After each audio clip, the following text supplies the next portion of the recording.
Welcome back. This is still Rise and Shine, and we're coming to you live from Uyo, the capital city of Akwa Ibom State, Nigeria. Having had a lot of conversations already, you can always get back to these conversations on our social media platforms: Instagram, Facebook, YouTube. Of course, thanks to everyone who's called so far.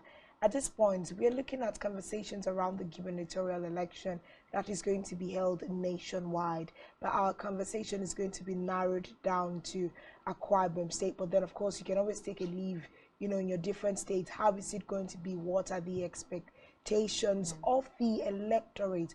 What are the electorates expecting of INEC? What are they expecting of their different sitting governors? How is the atmosphere looking at the moment? And we have Solomon Johnny here to have that conversation with us. He's the publicity secretary of the New Nigeria People's Party, NNPP. Good morning, Solomon Johnny. Good to have you on the show this morning. Thank you very much, Spectrum. It's good to be here after a long while. Yeah. I'm sure we miss you also. Yeah, And I miss your him. beautiful studio. Thank you. Thank you so And much. thank you for the content you are generating. We are excited about them. Thank you. Thank you so much. Okay, so gubernatorial elections, of course, we know that this Saturday we are going to be lining up again at the polls, to elect credible leaders, because I think Nigerians are aware now. They are more conscious of the electoral processes. They are more conscious of who, is going to be taking the helms of affairs at their different state, as governors, as House of Assembly members, as president, as National Assembly and representatives at different sectors. So Nigerians are aware and they are conscious. So let's look at the gubernatorial elections that will be happening this Saturday. And we're taking a lead even from the presidential elections and all that's, we're associated with the 25 February elections now. What do you think about Saturday's election? How do you think, the outcome of the presidential elections will actually shape the Guber elections on Saturday? Thank you very much for that question. Let us congratulate ourselves for having a peaceful election last Saturday, that we elected our president and National Assembly members, senators and House of Representatives specifically. It's one of the elections that we anticipated. We long awaited for it, and it came and it's gone. We now review the circumstances of the election. We are grateful to God, first of all, and to INEC. They have tried their very possible best to give us an election that is a wide departure from what we used to have. Yes, it possibly hasn't been 100% our expectations in terms of the time that the materials have arrived, the polling unit, in terms of for the peoples we expected to see at the helm of affairs being elected, in terms of for our ability to vote without being induced. But when we look at it from the standpoint of the fact that we had elections in the past, and then we compare it, we will agree with ourselves that it is far better than what we used to have, and that is something we can give ourselves a pat on the back. But a lot of Nigerians also think, sorry to quote you, a lot of Nigerians also think that this is the worst elections in the history of our electoral process. I won't agree with them on the fact from the point of view that we have done opposition politics in Akwa Ibom State and in Nigeria in the last close to 20 years. So I'm speaking from factual accuracy. I'm speaking from experience. This is the first time in Nigeria that you have a candidate. For instance, let me take our very good brother, His Excellency Peter Obi, for instance. He contested from a 0 point. You had the ruling government contesting, coming to the election with 24 states in its kitty, and then going back home with only 12 states, winning in 12 states. And then Peter Obi, who had 0, won 12 states also. PDP, that was the leading opposition, won 12. Now, it has never happened in the history of Nigeria. It has never. We always had a two-party system where you have one party will be leading, and you will be like, whether there was another party in the election, you see a like wide winner and a loser that is far from the poll. And so you are like, how did it happen? Did he not have supporters? And then your instinct will lead you to conclude that the election was massively rigged. I could agree with them that maybe there were some discrepancies, some irregularities, but it's not as it used to be. That's the point. And for us in opposition, for us who are advocating for good governance, and those of us who know that good governance can only come if we have credible candidates, people who love the community being elected, that's a very good start for us in our work to correcting the anomalies that we have in Nigeria. It is an indication that we can have an election wherein our expectations can come to fruition. So those who are disagreeing with the outcome of the election, maybe there are some facts and information that they have that I don't have. I agree, I give it to them. But from the standpoint of pure, maybe journalistic analysis, I think that we've had a good, a free and fair election. And I'm calling on opposition agent in Nigeria. For instance, Peter Obi has clearly emerged as the opposition leader in Nigeria.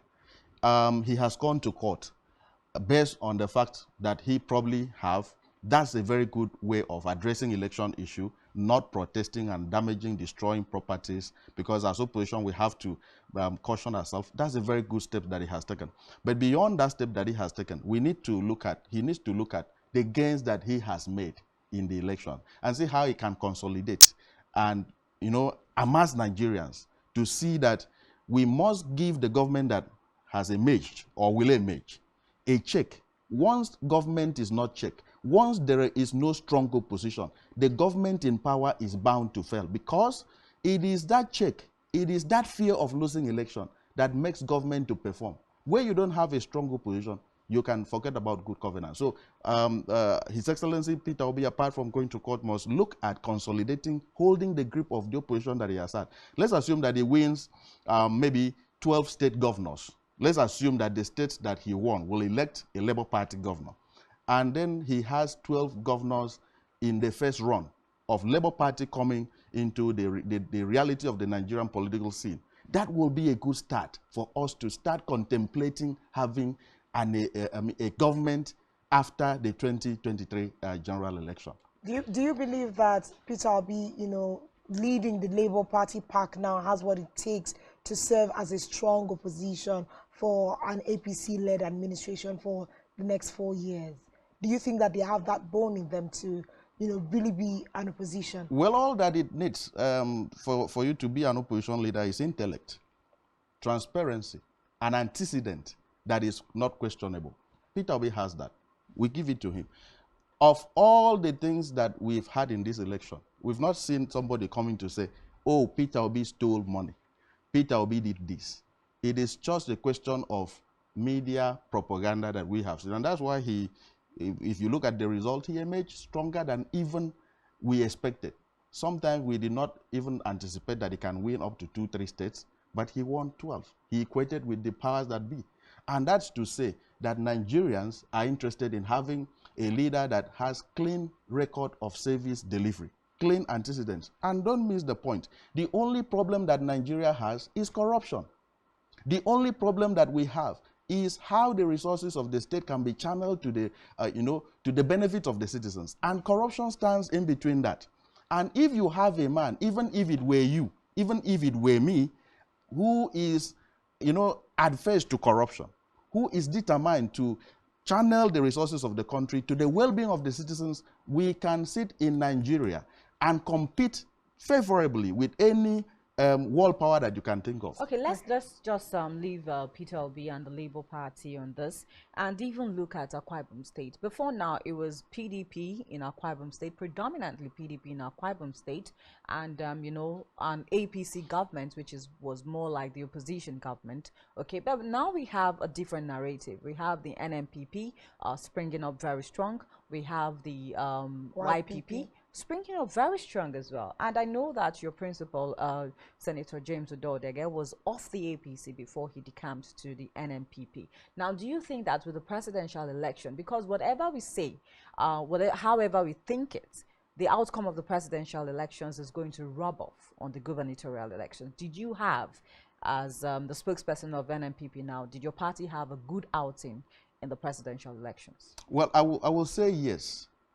Even though in practical terms, NNPP was formed to form a government at the state level.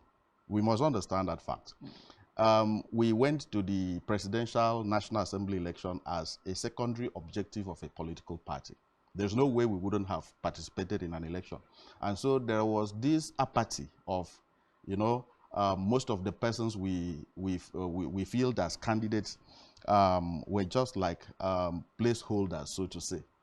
Because somebody was asking, why haven't you won even a seat and stuff? And we explained that if you use the result of the presidential and National Assembly election to judge our ability, our strength in Akwa Ibom State, you will make a very big mistake. Political parties are formed for a purpose. Senator John James Ekpan was of the APC, as you rightly recalled, our first 11 in the senatorial National Assembly emerged as candidates of the APC. So our candidates, our people, are actually the ones who contested election in the APC. But we lost the governorship ticket because of the issues that arose in the party, which are still not resolved as of today. That's within the APC? Within the APC in Akwa Ibom State, because we didn't want to be distracted. Once you have a clean record and you have ability, like Peter Obi came out, you will not be afraid of contesting election in any platform. That's why Senator John Odoide moved but Senator James Odoide couldn't even win his senatorial, his unit for NNPP. That's the point. He lost it to the Labour Party. That's the point we are making.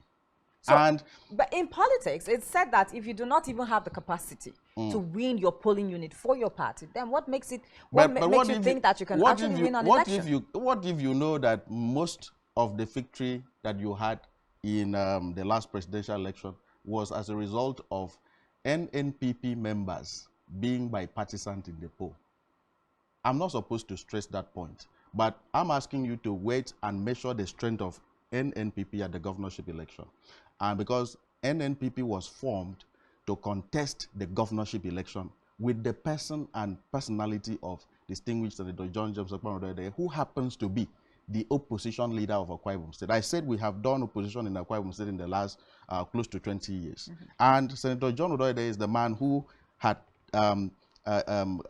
given that focus. He is the one who had told us that PDP had failed. He's the one who had given us a dimension, a direction to follow. And if you look at it, since 2011, we have said, if we continue to run with this political system, this is where we will get ourselves. As of today, Akwa Ibom State is not doing well in terms of employment. Our people, our youths, are jobless. We have, according to the National Bureau of Statistics, 51% unemployment rate. What that simply means is that every 100 person that you find on the street of Akwa Ibom State, 51 are unemployed. According to that same statistics, 57% of Akwa Ibom people are hungry, are poor by 85%.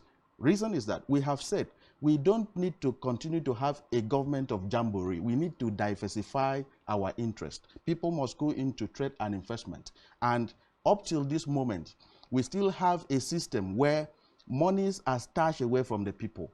Monies are stashed away from the youth. And what is happening is that ahead of an election, like we had the last Sunday, monies are distributed to churches to campaign for a political party and then to keep the status quo. And we have said, so far as that continues, it started in 2011, we had it in 2015, we had it in 2019. Ahead of 2023, we are almost seeing it repeating, and we are warning people. If you want things to change, we must change the system that has kept us here. If you don't want it to change, we must be induced. You continue to be induced to vote. So our campaigns ahead of the Saturday election is to tell the people of Akwa Ibom State, if we want to defeat poverty, which is our critical enemy as of today, if we want to defeat unemployment, which is a problem to our people, then the People's Democratic Party must be voted out. Expressly, we have said so. And we have said, we have challenged the government, which is formed by the People's Democratic Party, to show one particular policy that it has instituted in Akwa Ibom State in the last 23 years of being in power to address poverty, to address unemployment. I'm challenging you as the press to find out from the government whether there is any such policy. There is none. And that is why we continue from 14% unemployment rate as at 2007 when His Excellency Obon Victor left power, a PDP governor, and it moved up to 27% under Chief Godswill Akpabio when he left power in 2015. And as of today, under His Excellency Governor Udom Emmanuel, it is 51%. Check the facts. And that's then, in spite of all of the investments that, you know, the People's Democratic Party say they have done. Because when you're talking policies, we know that Udom Emmanuel came in with industrialization on his sleeves, and they continue to be, what do we call those things? Commissioning of things here and there as things that he has done for the state. How come we are still standing at 51%? And this, why I'm asking this is, when you put this side by side with the expectations of the electorate, you are on the field, you feel the pulse of Akwa Ibomites. What would you say that the expectation of Akwa Ibomites are as we head to the polls on Saturday? the question is it correct, is it true that Akwa Ibom people are unemployed? And National Bureau of Statistics is the establishment by government that measures performance. The second question is it true that Akwa Ibom people are hungry? By 57%. National Bureau of Statistics shows that. Is it true that Akwa Ibom people are poor? By 85%. These are facts. If government, like you said, commissioning things here and there, it's about what they are commissioning and whether it relates with the basic need of the people of Akwa Ibom State. If it does not relate, then the government has been involving in a frolic of its own, jamboree, like I said. Chapter 2 of the Constitution of the Federal Republic of Nigeria, the objective directive principle of state policy, states clearly what government is to do. It is to channel its effort in the security and welfare of the citizens. Now the question is, has the Akwa Ibom State government in the last 23 years under the PDP channeled the resources of Akwa Ibom State to the security and well-being of the people of the state? As we speak, you can take a walk to the oral axis of our state that basically are fishermen and find out from them how they are faring in their fishing business, whether they have the security in the waterways to fish or not. Now, we've talked about the youth. If you go to your village today, you walk on the street of Akwa Ibom State, these are things that you see for yourself. We have had good roads, we have good buildings. If you enter with housing, shelter, Africa, it shows the beauty of Akwa Ibom State. But has it reflected on in the pockets of the youth? Do they have way to lay their heads? Do they have way to get salaries every month? That's why we're proposing. We are taking 1,000 persons in every local government area out of the unemployment market. We are giving them 1 million naira each.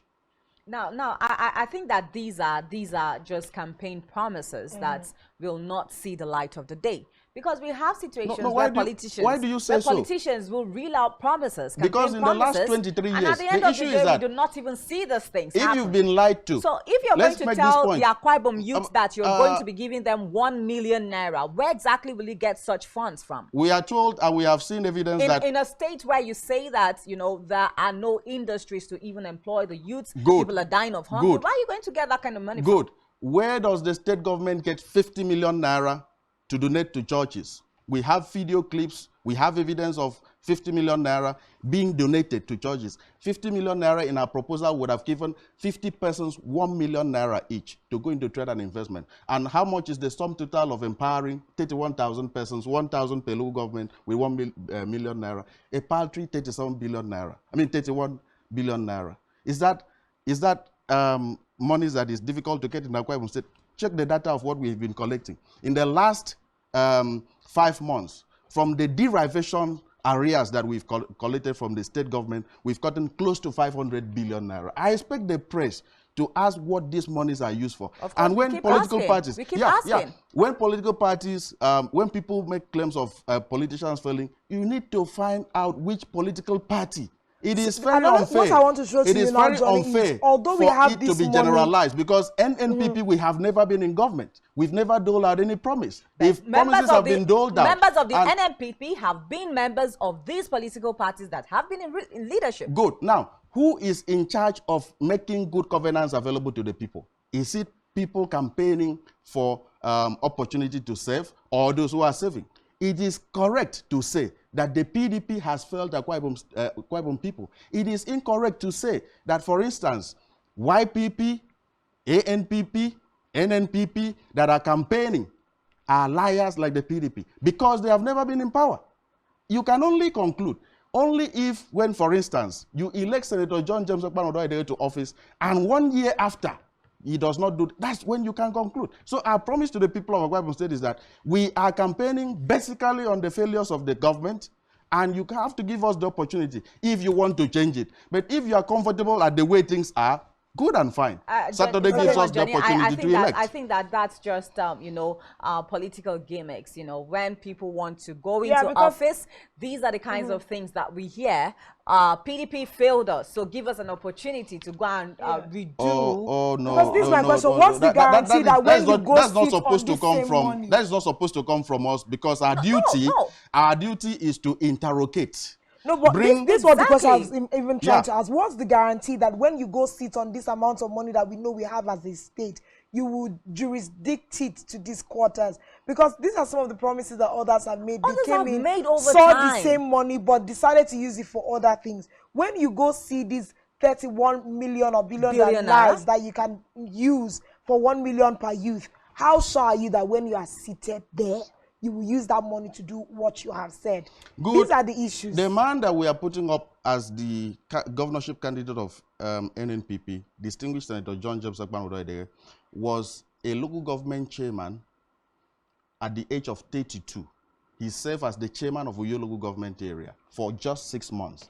Within that 6 months, the promise he made to the people that elected him, that time Uyo had 6 clans, and he succeeded in winning in 3.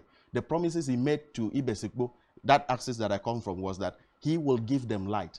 It is on record that Senator John James Okpano delivered on that promise within 3 months of being a local government chairman. He electrocuted from Plaza down to Ibesikbo Nodo and across to Afaudoyo, that aspect of Ibesikbo. It is on record. Now, he was a senator of the Federal Republic. It is on record that he built the Sani Abacha maternity ward at the Sani Abacha Specialist Hospital. I had, as a journalist, then editor-in-chief of Global Concord newspaper, tabulated the things that he has done. I can say without any fear of being contradicted, there is no senator in Akwa Ibom State that can go close in terms of performance of what Senator John Udoyedere did as a senator. He just finished as National Secretary of All Progressive Congress. Now, check when he was National Secretary. Check the number of Akwa Ibom people that were listed in national assignment. He knows how to use political powers. Check his antecedent. He has never had any corrupt practice or any allegation of corrupt practice.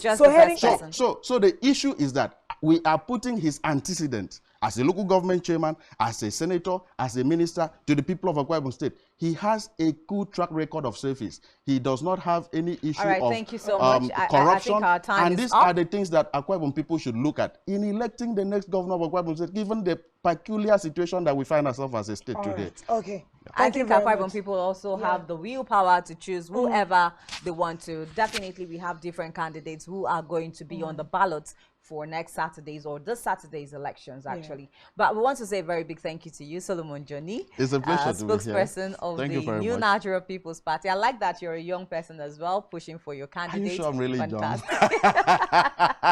that's the much we can take on our show this morning. It's been a fantastic one. We do hope to have you join us again tomorrow. My name is Janice Kobum. Enjoy the rest of our programs.